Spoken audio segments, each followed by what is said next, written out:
KDDX 입찰 특혜 논란과 향후 전망. 어제 경찰청 국가수사본부는 방위사업청을 압수수색했습니다. 2020년 5월에 있었던 KDDX 기본설계 입찰 과정에서 방사청이 규정을 바꿔 HD 현대중공업에 특혜를 줬다는 의혹인데요. 총 사업비가 7조 8천억 원에 달하는 KDDX 사업이 시작부터 순탄치가 않습니다.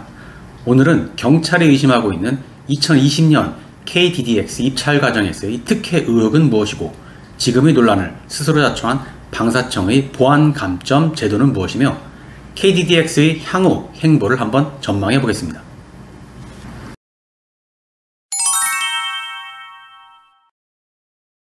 방사청은 2014년 9월부터 보안사고로 인해 경고 이상의 징계 처분과 기소유예 이상의 형사처벌을 받은 업체에게는 방사청의 입찰 제안서 평가에서 0.5점에서 3점의 감점을 하기 시작했습니다.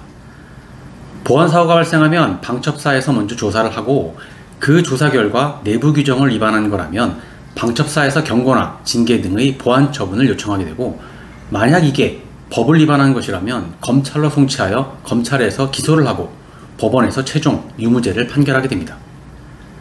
그래서 당시 방사청 규정을 보면 방첩사의 보안 처분과 검찰의 기소유예는 최대 1.5점, 법원에서 징역형을 받으면 3점을 감점하는 것이었습니다. 그런데 여기서 감점의 적용 시점이 달라지는 게 보이십니까? 사건이 어디에서 종결되느냐에 따라 감점 적용 시점이 달라지는 건데요. 만약 방첩사의 보안 처분으로 종결될 거면 징계 시점에서 감점이 적용되고, 방첩사가 검찰로 송치한 후 검찰에서 기소유예를 하면 그 시점에 감점이 되고, 이게 기소유예가 아니라 기소가 되어서 재판으로 넘겨지면 법원의 판결 시점에 감점이 적용되기 시작합니다. 쉽게 말해 처벌이 커질수록 감점 점수가 커지지만 적용 시점 역시 점점 미뤄지게 되는 거죠. 그래서 HD 현대중공업의 불법 기밀이 2018년에 적발되었지만 방첩사의 손을 떠나 검찰이 기소를 거쳐 법원의 판결이 확정되는 2022년까지 감점 적용은 계속 미뤄지게 되었습니다. 그런데 그러던 중 2019년 9월에 방사청에서는 보안 감점 규정을 개정합니다. 감점 적용 기간을 2년에서 1년으로 줄이고, 감점 규모도 최대 3점에서 1.5점으로 줄였고, 방첩사의 보안 처분은 감점하지 않고 형벌만 감점하는 것으로 바꿉니다. 바로 이 부분에서 특혜 의혹이 있다고 하는 건데요. 방사청이 규정을 개정한 다음 해인 2020년에는 현대중공업이 KDDX 기본설계 입찰에 참여할 예정이었습니다. 2019년 규정 개정을 현대중공업 입장에서만 보면 일단 형사처벌과 별개로 이중 처분이 가능했던 방첩사의 보안 처분에 대한 감점 우려가 없어졌습니다. 그리고 검찰이 기소유예를 할 때 감점 규모가 기존 1점에서 0.5점으로, 법원에서 징역형을 받으면 기존 3점에서 1.5점으로 반 이상 줄었습니다. 또한 감점 적용 기간 역시 2년에서 1년으로 줄어들었기 때문에 기소와 판결 시점만 잘 조율하면 KDDX 입찰 시점에 감점을 안 받을 수가 있고, 어쩌면 이후 다른 사업의 입찰에도 감점을 받지 않고 지나갈 수가 있게 된 거죠. 실제 KDDX 입찰 시점에 검찰의 기소 여부가 미뤄지면서 현대중공업은 아무런 감점을 받지 않았고, 그 결과 KDDX 기본설계 입찰이 낙찰차가 되었습니다. 여기까지가 하나오션에서 문제를 삼고 이번 경찰에서 특혜 의혹을 수사 중인 부분입니다. 그런데 방사청의 보안사고 감점에 관한 문제가 여기에서 끝나지 않습니다. 방사청에서는 어떠한 이유에서인지 그 이후에도 수시로 보안 감점 규정을 바꿨는데요. 2021년 3월 개정에서는 보안사고 연루자가 다수일 경우에는 인당 0.1점씩 추가 감점하는 것으로 바꿨고, 2021년 12월 개정에서는 보안사고 연루자가 2인 이상이면 무조건 0.5점을 추가 감점하는 것으로 강화했습니다. 특히 이때 보안 감점 적용 기간을 1년에서 3년으로 대폭 연장했습니다.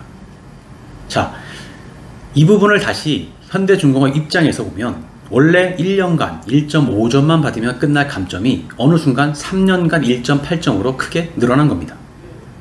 그리고 이 점수면 앞으로 3년간 모든 입찰에서 현대중공업은 떨어질 수밖에 없을 거고, 그렇게 되면 수상함 사업의 생산 기반 자체가 위태로울 수 있다는 불안감이 들게 되죠.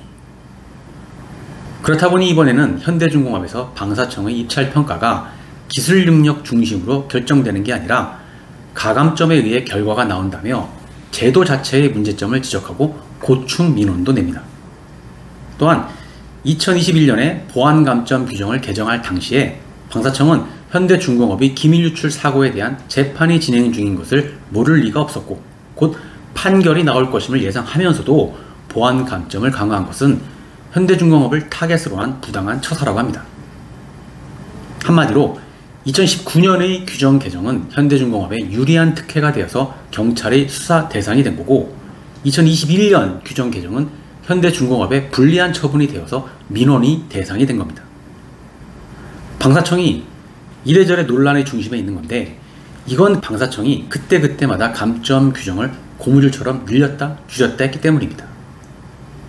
2019년에는 민간합동 규제개선 추진단과 국민권익위원회의 제도 개선을 빌미로 규제개혁 차원에서 감점을 완화한다고 해놓고 불과 2년이 지난 2021년에는 국회 지적을 빌미로 보안감점을 다시 강화하는 오락가락한 행보를 보인 거죠.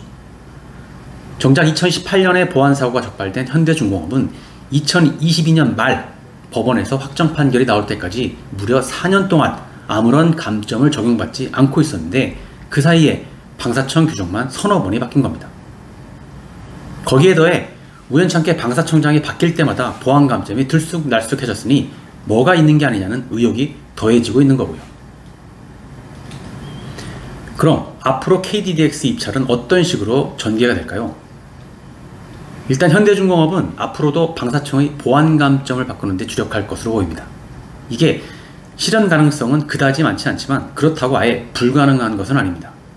왜냐하면 2019년과 2021년에 방사청이 규정을 개정한 사례를 보면 규정 개정이 일부 특정 업체에게 영향을 끼치는 것을 알면서도 주변 여건과 환경이 변하면 규정을 개정해 왔습니다. 그래서 이번에도 방사청이 마음만 먹으면 규정을 바꿀 수는 있습니다. 불가능한 것은 아니죠. 하지만 이게 쉽지가 않은 게 그러려면 명분과 여론이 있어야 하는데 명분은 이전 사례와 같이 방사청, 외부의 권익이나 국회의 지적 등에서 찾아올 수 있지만 여론은 이전과는 분명 다른 상황입니다. 2019년과 2021년에는 현대중공업이 대운조선해양을 합병하려던 시기여서 감점을 완화하거나 강화해도 경쟁사에서 큰 반발이 없었을 겁니다. 어차피 곧 하나가 될 회사였으니까요. 하지만 지금의 경쟁사는 하나오션이지 않습니까? 만만치가 않죠.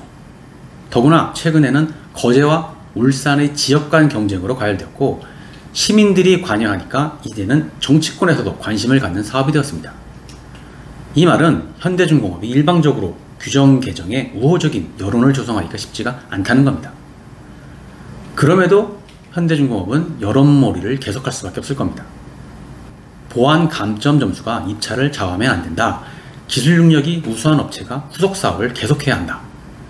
현대중공업이 억울하다 라고 계속 홍보를 하면 이게 설령 규정 개정까지는 안 되더라도 내년에 KDDX 입찰을 평가할 잠정적인 평가위원들에게 지금부터 어필할 수가 있습니다. 즉, 그 사람들에게 현대중공업을 좋게 평가해 달라는 홍보를 시작하는 거죠. 반대로 하나오션은 현대중공업이 기밀 유출에 대한 부정적 여론을 형성해야만 하는 거고요.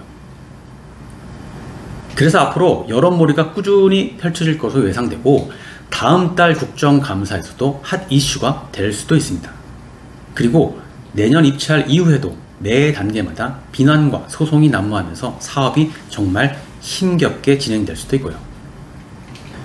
그러면서 그 가운데 끼인 방사청만 달달 볶일 것으로 보입니다.